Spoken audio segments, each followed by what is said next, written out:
it's okay. It's okay for you not to do it like somebody else, because that is you. But at the same time, it's not okay for you to shy away from letting people know who you are. You are the someone I've been trying to meet. Hi guys, welcome back to my YouTube channel. If you're new, special welcome to you. And if you're old, thank you so much for coming back. And in Zulu Sizoti Nyabonga. And I don't know, it's in Swana. We'll say thank you guys so much. But thank you. I'm super excited. I'm super grateful that there is 800 and something of you who have clicked on the subscribe button, decided to support my vision, support me being on this platform. I'm really grateful for that. I don't take it for granted. I'm very grateful. Without no further ado, let's get into today's video. But first, a little introduction. My name is Geraldine Ngibu, Djetkeu. I am a Cameroonian residing in Johannesburg of South Africa, right? And on this platform, I talk about my life in South Africa. But today I'm going to be doing something a little bit different. I'm going to be talking about God, about Modimo, about Nkulunkulu. I know because some of you or some of us, Ritepa, the ancestors. Oh God, that Venek almost killed me. What was I trying to do? But anyhow, I know some of you believe in the ancestors, which was one of the greatest things I learned coming to South Africa, was the ancestral part of life, and understanding that it's very important as well. But nonetheless, I was raised a Christian. I am still a Christian. So today we're going to be talking about God. But without no further ado, let's get to the story time, okay? So, once upon a time, right, there was this master, there was this landlord, there was this mpati, there was this mlungu, or there was this, I don't know how you're gonna call it, okay? And he had 3 servants, right? And this master, he was about to go on a vacation, about the soft life things, so he was taking a vacation. And when you want to go on a vacation, obviously you put people in charge. You're gonna do this, you're gonna do this, you're gonna do that. So he had 3 servants. He gave one servant, let's say 5,000 rand.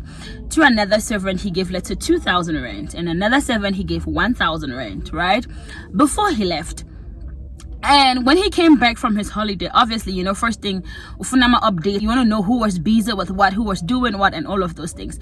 So he called all his servants, one after another, to find an update from them, what they were busy with or what they had been busy with, So the one who he gave 5,000 to came in with another 5,000. He said, oh boss, the money you gave me, I took it and I invested it, and there's an extra 5,000. So in total, he gave the boss 10,000. Oh, kabanga now. If you're in parties, you give somebody 5K, then they bring you 10K. Ha! You will bless them now, sure. So the boss appreciated the servant, oh, you good servant, and what, Shisha wa all the good things. Then the servant who he gave 2,000 also came and gave his own update, okay, this is 2,000 that you gave me, and I came back with another 2,000. That's 4K. Master hit him with compliments, left, right, front, center, good words. Manje came the one with the 1,000. The one who they gave the 1,000 to.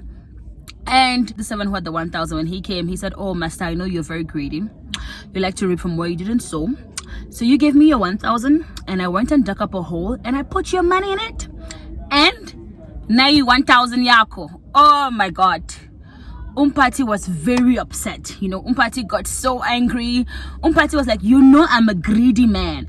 Why did you take my money and put it in a hole? You would have rather put my money in the bank, and I would have had interest.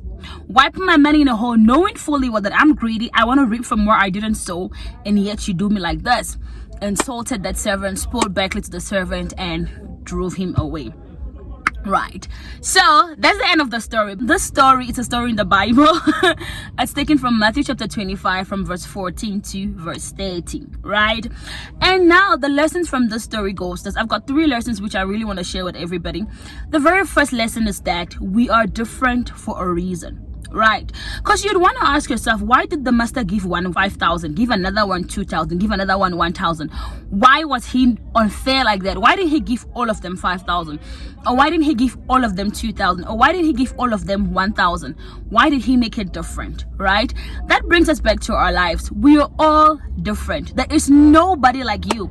Like I'm talking right now, there is no Geraldine on this planet like me. Ngegos or taller, I can bet you. Okay, you can replace me no makanjani, but you see this energetic human being, ngega itole. So the main thing is that we are different for a purpose. We come from different races, we come from different families, we come from different backgrounds.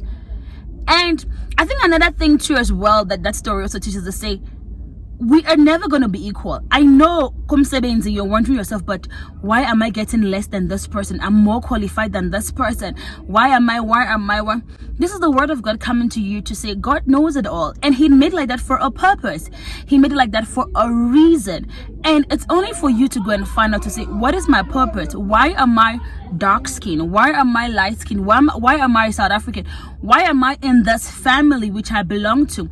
Why am I in the circle of friends that I belong to? What is that difference that I have that I'm going to impact my circle? I think that the very first lesson is to understand that we are all different, and we need to get to a point where we accept who we are, we accept the way that we are, and most importantly, find out why are we like that? What is the purpose? What is the reason for us being that way?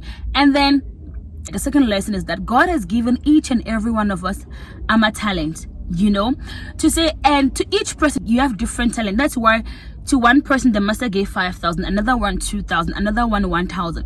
The same thing we'll say, why did he give all of them 5K or 2K or 1K? Is to say we all have different skills, we all have different abilities, we all have different talents.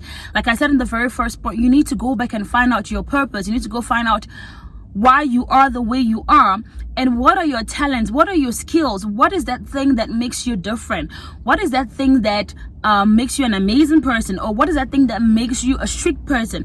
What are those qualities in you that makes, like, I don't even know how to say it anymore. Like, what is your purpose and what is your skill, what is your talent?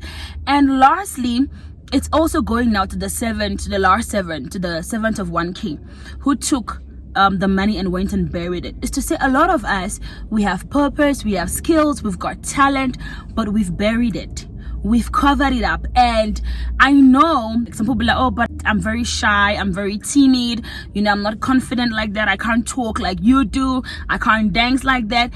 It's okay. It's okay for you not to do it like somebody else, because that is you. But at the same time, it's not okay for you to shy away from letting people know who you are. It's not okay for you to shy away from letting people understand how they can benefit from you as a friend, how they can benefit from you as a family member, how they can benefit from you as a colleague, how they can benefit from you as an acquaintance.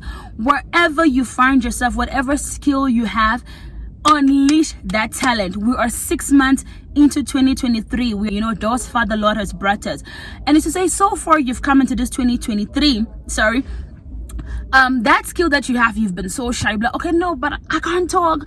Oh yes, I've got this idea which I want to do, and you're so shy about it. Unleash, get out of your hiding space, stop burying your skills, stop burying your talent.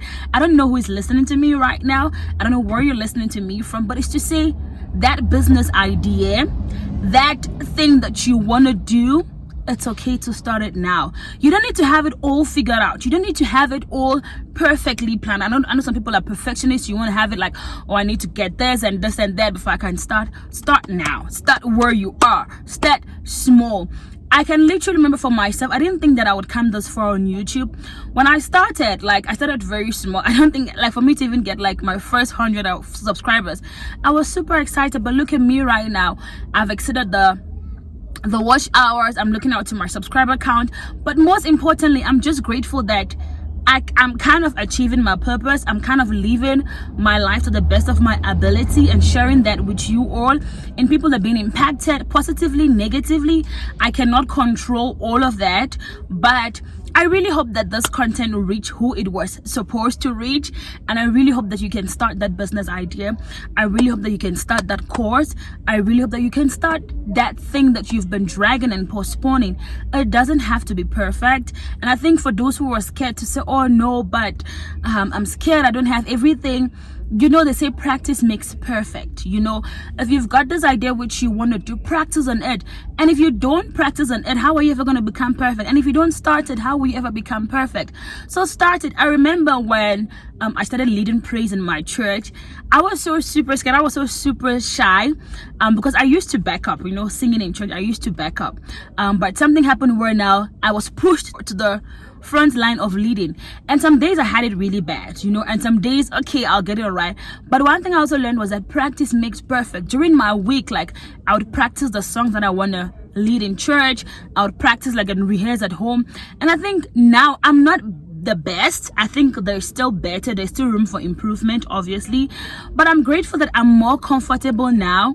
I'm more accepting of the fact that, okay, yes, I can do this thing, So I don't know who I'm talking to, or maybe you've heard this 1,000, 1,000,000 times, but this is me reminding you to say, you know what, start that thing. I don't know what it is, that business, that school, that skill, that talent. Some of us, we can sing, but when we go to church, we don't sing. Some of us, we can dance. Some of us, even when we go to simple family gatherings or like events, there are things that you can help at that gathering. You can even MC that event, But because you're so shy, your shyness will not let you go. Like, please start. Qala manje, qala namhlanje, uzame kancane, try it out and see. If it doesn't work, try it with your family, your friends, whoever. But you would never get to that top if you don't start now. So that's it from me to you guys, and that is the video I wanted to bring to you guys. Thank you so much for tuning in. Thank you so much for watching till this part. I hope you learned something new. I want to start this thing on my channel where maybe at least once a month I bring something about the Word of God, or just something about like Christian related. And I really hope that you learn something. But also, I think one of the biggest things that I've come to learn in South Africa is the part of amadlozi. I think another video I'll talk about it. But most importantly, thank you all so much. I'll see you guys in my next video. Like I always say, continue to be the wonderful, amazing person that you are. Take care of yourself. I know life is not easy, but come on, Dara, you've come this far. And I'll see you in my next video. Thank you.